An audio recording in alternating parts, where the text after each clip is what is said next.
할렐루야, 감사합니다. 우리에게 오늘 주어진 시간은 빌레몬서. 자, 빌레몬서는 우리가 개론을 잠깐 공부를 하고 본문 텍스트를 우리가 공부를 하겠는데, 특히 이제 빌레몬서는 여러분 몇 장으로 구성되어 있습니까? 그렇죠. 이야, 여러분 참 현명하시네. 빌레몬서는 단 한 장으로 구성되어 있습니다. 그런데 빌레몬서는 단 한 장으로 구성되어 있습니다. 그럼에도 불구하고 분명 목적을 가지고 기록을 합니다. 특히 이제 빌레몬서는 보면은 빌레몬이라는 사람에게 편지를 하게 되고, 어떤 일 때문에 빌레몬에 편지를 하게 되는가 하면은 오네시모는 당시에 이 빌레몬의 종이었습니다. 그런데 이 빌레몬이 도망갔는데 어디로 도망왔는가 하면 로마로 도망오는 겁니다. 그 당시에 로마 법은 종들에 대해서 굉장히 엄격하게 다루었습니다. 그런데 로마는 또 하나 정부가 움직이려다 보니까 자금이 많이 필요하잖아, 그죠? 여러 가지 이제 점령지에 관리도 해야 되고 그러다 보니까 기금이 많이 필요했지 않습니까? 그러다 보니까 정부에서 이제 자금을 조달하는 방법 중에서 하나가 뭔가 하면 로마 시민권을 파는 것이었습니다. 그래서 이 종들은 다른 타도시에 가게 되면은 사람들이 적기 때문에 자신이 이제 모습이 드러나잖아요. 과거에는 종들이 보면은 이마에 인을 친다든지, 그 다음에 손목에 인을 친다든지 이런 그 화인 도장을 찍었던 종들도 있습니다. 그들은 어디를 가나 그들은 모습은 발견될 수밖에 없는 거잖아요. 그래서 이제 과거에 이제 그 종들은 보면은 이마에 화인을 찍었던 사람들은 앞머리를 이렇게 길렀습니다. 그래서 위에 보면 앞머리가 긴 사람은 우리가 기생머리다, 뭐 종이머리다 이렇게 말하잖아, 그죠? 그 유래가 다 있습니다. 그런데 이 종들이 다른 도시를 가서는 발견될 수밖에 없는 거잖아요. 고대 사회 속에서는 보면 종에 대한 엄격한 규제가 있었거든요. 그러면 그들이 거처할 곳이 없는 거예요. 그러면은 이 종들이 주인으로부터 도망쳐 나오면은 자신이 살 길을 찾아야 되는데, 자신이 살 길을 찾기 위해서는 뭐 광야로 도망가든지 아니면 깊은 산중에 살든지 이래야 되잖아, 그죠? 근데 그 속에서는 살기가 어렵잖아요. 그러다 보니 그들이 살 길을 찾아서 간 곳이 어딘가 하면 로마였습니다. 근데 로마는 굉장히 이런 노예 제도가 엄격했습니다. 왜 그러냐면 그 다스리는 위치에서 주인과 종의 관계는 확실해야 되거든요.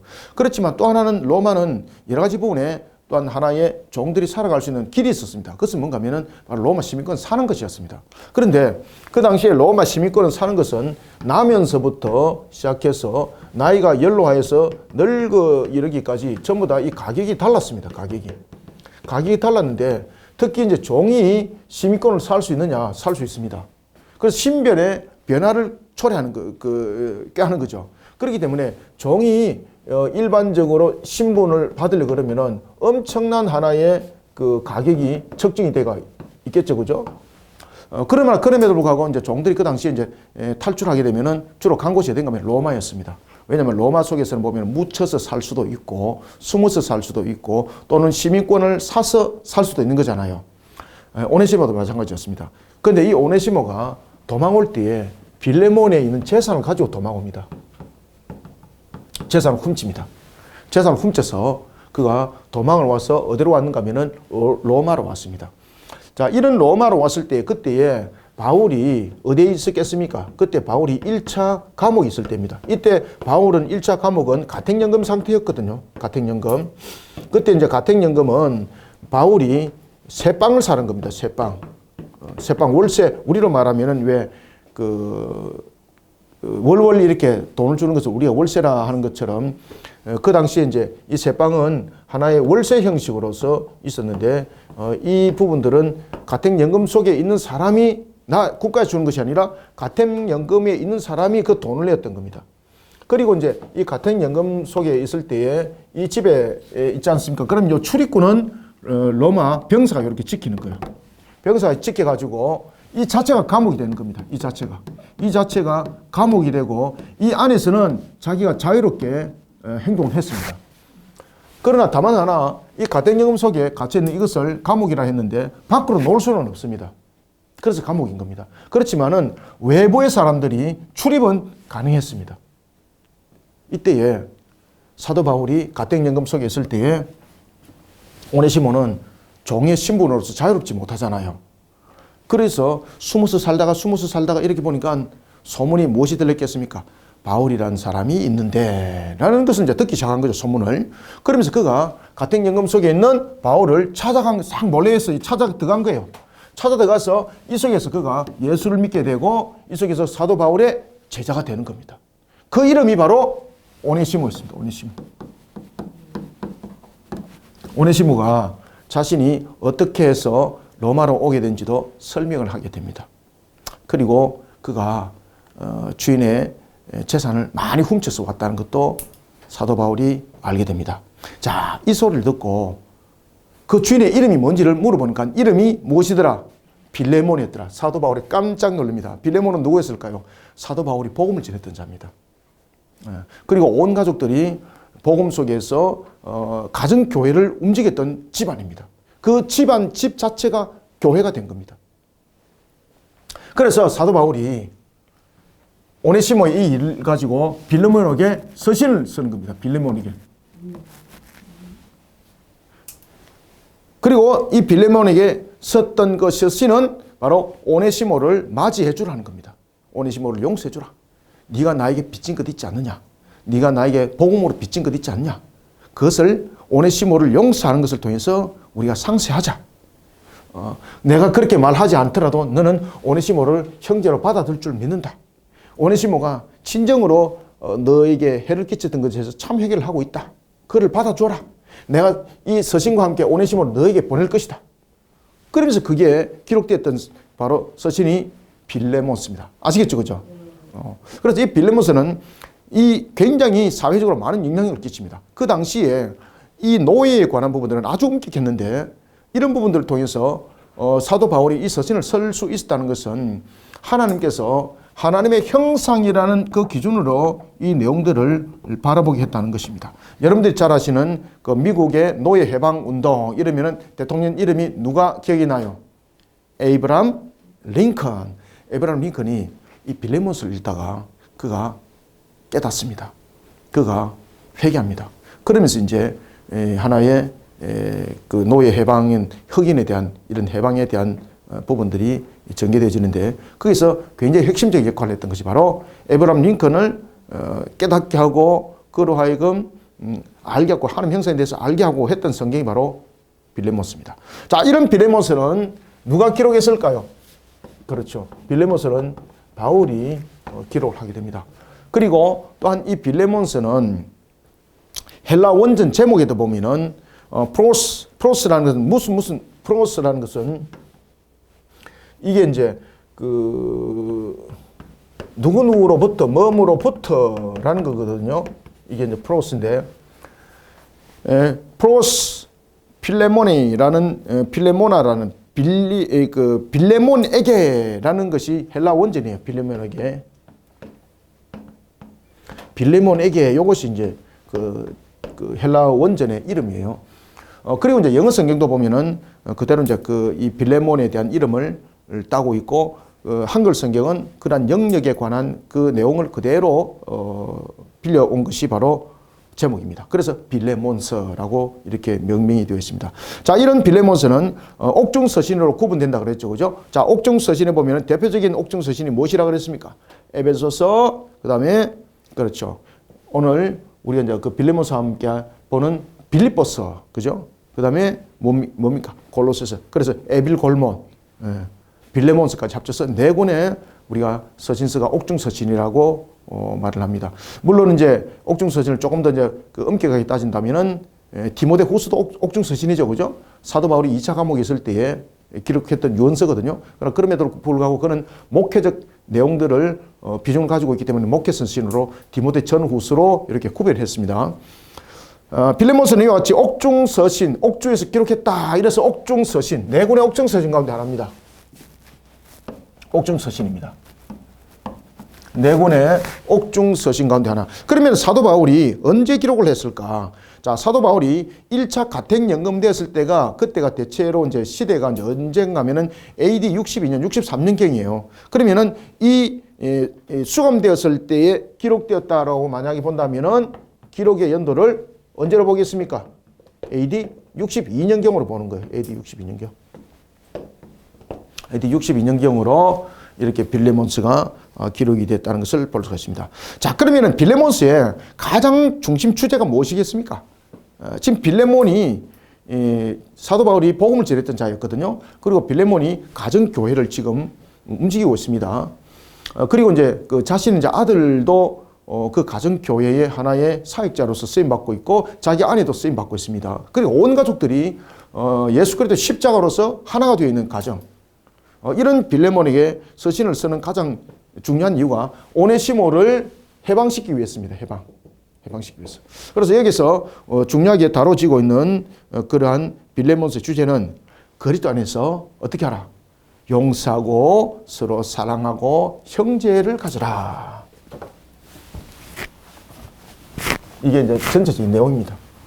빌레몬서의 전체적인 내용이 무엇을 우리에게 이야기를 하고 있는가 하면은 예수 그리스도 안에 있습니다. 앤 크리스토스. 예수 그리스도 안에서. 그리스도 안에서. 항상 그리스도 안에서 머무는 자가 되자. 머무는 자가 되어라. 그리고 이제 두 번째는 그리스도 안에서 머무는 자로서의 용서. 그리고 사랑을 표현해내라. 그리고 또한 형제를 가져라. 형제를 가져라. 이것이 전체적인 내용의 구성이라 이렇게 볼 수가 있겠습니다.